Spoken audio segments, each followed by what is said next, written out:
back to the channel, and today we are looking at our most recent war versus Pinoy Dragon Milan. This is our most recent CWO war. As you can see, we got a pretty one-sided victory. War was closer than it looked.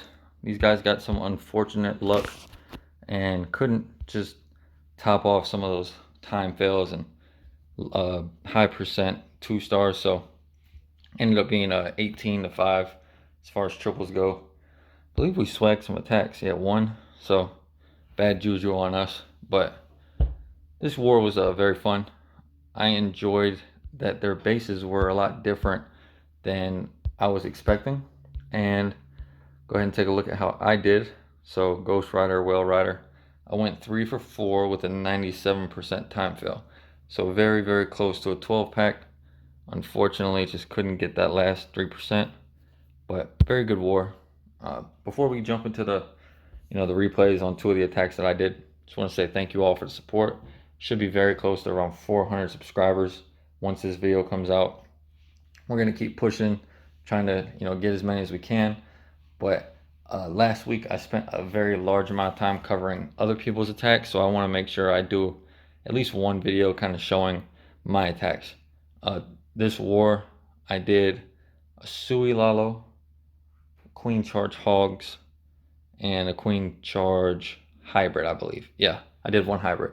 So kind of mixing it up, kind of all across the board. And the first one was on base number 4. So let's go ahead and take a look at, this was my first hit of the war. And this base was just like, what the hell is going on? So it's one of those island bases, kind of 3 separate islands right here. Town hall in the middle.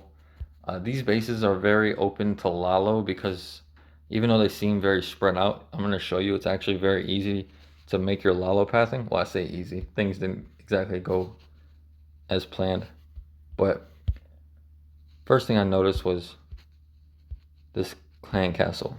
So clan castle here, you could take that out with like 4 super goblins, right? So I'm going to bring 5. I'm going to use 1 to test. I'm going to use 4 more to make sure I get it down before that test cloak wears out, so I don't pull the CC. So that's where I'm going to start my attack. So if you ever see anything like that, just know you can take that down, not have to deal with the CC. Okay? Don't build bases like that. The next thing I'm going to do is looking at Sui value. So I want to take down this Inferno compartment. That's kind of how you want to tackle these island bases. You want to cut one side completely off like this. And what that ends up doing, here, let me zoom out. If I cut off one end, this whole side right here, actually I get the air defense as well, and this wizard tower. It actually makes for my L, for my Lalo. So that's kind of how you want to approach these bases, especially when you're coming in with like a Sui Lalo. One thing I thought about doing on this base was using like a blimp to get in here, and then walking my queen in here, kind of funnel, and then pull the CC to my queen and deal with it. And then have my queen in here with a couple rage spells, and then hogging through the back end, and then king swapping for the RC. That way my hogs didn't have to deal with anything. That probably would have worked. Pretty good hog pathing, but it also makes really good Lalo pathing. So I went with Lalo just because I've been working on Lalo a lot over the last couple weeks, and I figured it was time to give it a shot in a CWO war. I haven't done Lalo in a long time, so this was a very fun attack. So my plan was to Sui for all that with the RC and the queen, which is pretty simple. Use an ice golem and then a free spell just to make sure that the RC gets the Inferno.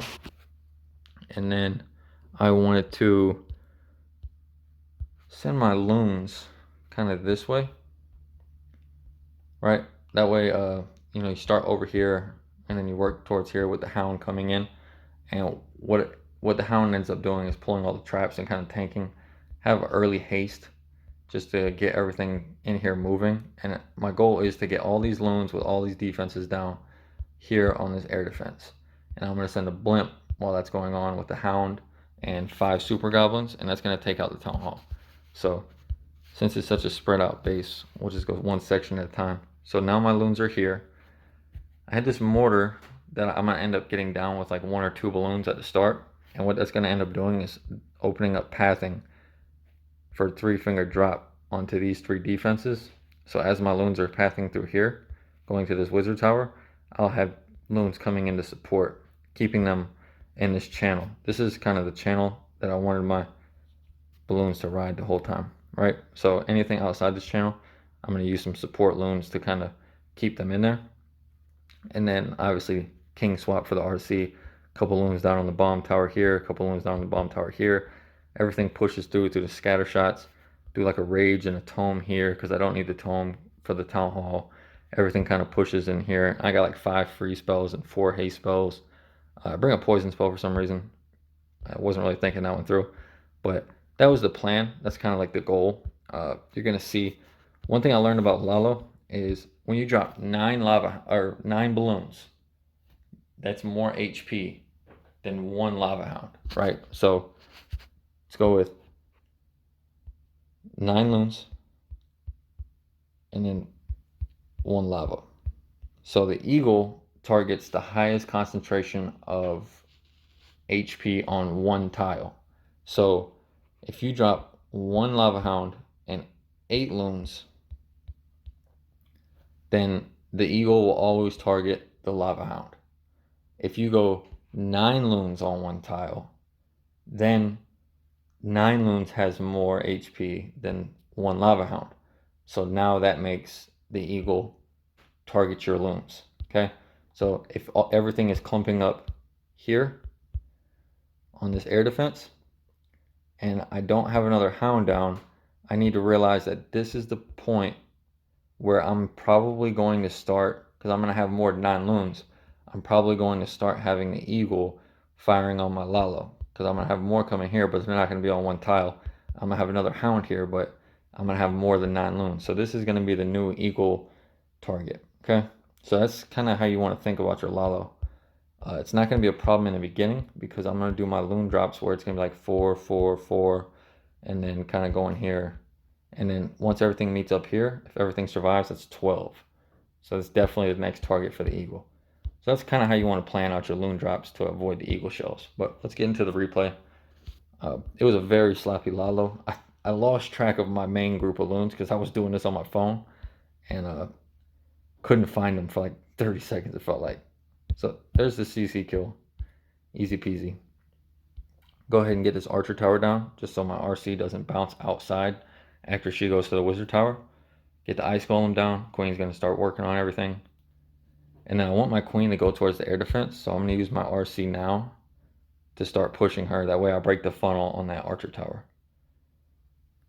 And then I'm going to do a pro move here, and I'm going to freeze the queen and the inferno. That way the RC doesn't get targeted by the enemy queen, and I get down the inferno. Queen's going to get the enemy queen, and my RC is going to get this wizard tower. So at this point, I'm just waiting for the queen to die, and then we can see what I meant by creating that pathing. So everything here, we're ignoring the town hall because I'm going to get that with the blimp. Now this has now become my path, and anything that's outside this path is where I need my support loans. So you can see up top, I already got that mortar down, and now you can see the direct pathing into these 3 defenses, right? So this is kind of what I was looking for as these loons come through here. So everything's going pretty good right now. Get that pre-haste down. I should have used like 3 pre-haste to be honest with you. But I send my loons down from the top first. Try to give them some extra travel time. Here comes the blimp. No need for the tome because I'm flying it behind where a bunch of loons were. Now, this is what I meant about the eagle. So the eagle is going to start targeting my loons because they're all clumped up. So I go ahead and start these other loons. Everything's going pretty good at this point. Now, this is where I lost track of my loons because I didn't expect Teslas in here. So I'm up here looking right now, about to get my spells and stuff going, and I'm expecting to see a pretty huge group of loons coming through here, and I don't. So you're going to see me kind of freak out, kind of panic. So I'm losing some loons to the eagle. Warden's kind of lagging behind, and everything's splitting to these Teslas. At this point, I'm like here. I'm like, where the hell are my loons? I go back, and I'm like, oh my god. So king swap for the RC. I use the rage to try to get to the eagle as soon as possible. And of course, I find tornado trap. Finally get it down. Tome over 2 loons. Rookie move right there, but I end up still having like a lot of spell support on the back end. So even though I only end with like 3 loons left, still got the job done. Those Teslas really threw me off. If I would have known there was Teslas there, I probably would have went faster with the loons up top. That way everything would have converged anyway. But first attacks, you never really know. And I wasted a poison. I don't know why I brought a poison because I was dealing with the CC anyway. But overall, I was pretty happy with it. You know, fresh Sui Lalo. Things don't always go right. And I was able to still bring it home. So not the best base, but good practice base for me. Now we're going to get into more of my comfort zone, which is going to be queen charge hogs. So, matter of fact, I'm going to do the queen charge, I believe it's this base. Yeah, here, I'll do the other one. I'll do a different video on the queen charge hogs. So replay number 2 on 17. This is another one of those kind of trolley bases that's designed to kind of throw you off. So the CC is the number one thing that's out here that kind of makes it difficult for a queen charge on this base, because if you're charging into here, you're gonna be dealing with a lot of damage and the CC, and then you don't really know which way your queen's gonna go, left or right. So it's kind of up in the air at that point. But like I always preach on these diamond bases, I'm gonna break my queen in here. Now my queen can reach this inferno from like here or here. It doesn't really matter which side she goes to. So I know that because there's only a cannon, archer tower, cannon, archer tower, I'm only gonna need 1 rage spell. And then I'm gonna need a freeze to kind of keep that thing frozen while my queen gets to this area where she can target the inferno. But I was okay with using the rage, the freeze, and popping the ability there, because I realized that there was nothing else in this compartment on either side that was going to take out my queen as she walks down this way. So I didn't want to use the extra rage, right? So I'm going to end up only bringing 2 rage spells and 2 freeze and then 3 heals, because the hybrid is going to be my main push here. So again, on this channel, there's nothing that's going to take down my queen once I get past, you know, this inferno tower. And then I'm going to end up doing a lure at the very start of the attack with like a giant and a hog. And the reason why I needed to do that was because on red 5, he hit this base, he did the wall break, had the lure coming, and his queen stepped like into here, which had the infernal lock on the queen while she was dealing with the hound and the ice golem. So I knew instead of starting my queen first, I had to start with the lure first, and that would pull the CC out to where I'm dealing with it like right here, which is ideal because again, there's nothing to really deal with here. All right, so the only funneling I'm going to be doing is I'm going to be bringing a baby dragon for the army camps, and that's going to kind of force the queen to stay in this general area while she picks a side to go to. And she's going to end up going towards 6. So the plan remained the same if she went to 6 or 12. What I wanted to do is I wanted to drop like a BK to start working this way, and then a siege barracks once this archer tower was tanked, and everything is going to start clearing down this channel. I wanted the BK to end up getting to like the bomb tower, right? That was like the ideal spot. So everything runs this way. And then while the queen was clearing to like this cannon, go ahead and put in my hybrid just like this. And then my idea was everything would push into the middle. The hogs from the siege barracks would start pushing out here. I do like a heal and a tome, maybe a rage, get through the town hall. And then once I got through that area, I knew that there was really nothing in the rest of the base that was going to give me a problem. One thing that kind of was sketchy on this was the eagle kill. And I knew it was going to be sketchy because as everything rides this L, the eagle's kind of out of that. But I end up getting down with the RC, so not a huge deal. You're going to see that, I mean, I lose a lot of troops to the eagle, but they kind of just destroy this part of the base. You got the queen is going to end up wrapping in with everything, kind of like following this channel. And it's just going to be like a massive troops, healers, miners, hogs, all kinds of fun. But on these bases, you know, it's especially if you can reach. If I couldn't reach, I was going to do a double wall break and just walk down this channel. Like, it wouldn't have been a big deal for me. But because she could reach, we just might as well just leave her in the first channel, right? Save some troop space. And once you do an attack like this on one of these bases, you know, where you break the corner and then you kind of just mass attack one side and let it wrap around the base, you'll see that these bases aren't very powerful. No one likes hitting them because they're so, ugly and like now almost like so poorly designed that they make it difficult to attack. But uh, one thing you have to be aware of is these little channels here. What they're designed to do is, one, make it so you can't get the eagle, because the scatter shot is still walkable from inside this compartment. But what it's designed to do is, as your attack is coming through here, it's designed to make you skip this eagle, right? So that's the intent behind having that little design. You can almost see that the walls are built with that in mind. So just keep in mind that the eagle on these attacks is always going to be kind of difficult. We're going to go ahead and get into the replay. This is a pretty easy cleanup.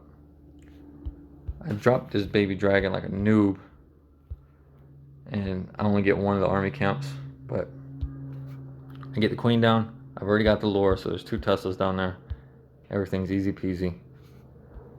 At this point during the attack, I'm like, please don't step in the range of the IT. Please don't step. And then I see where the hound is, and I'm like, okay, I'm safe. So I'm not going to use a rage. I want the ice golem to catch up. So that's one reason why I'm not using the rage right here, is I'm actually using that extra time to let the ice golem catch up. Get the poison down. Almost catch all of the pups. 2 of them escape.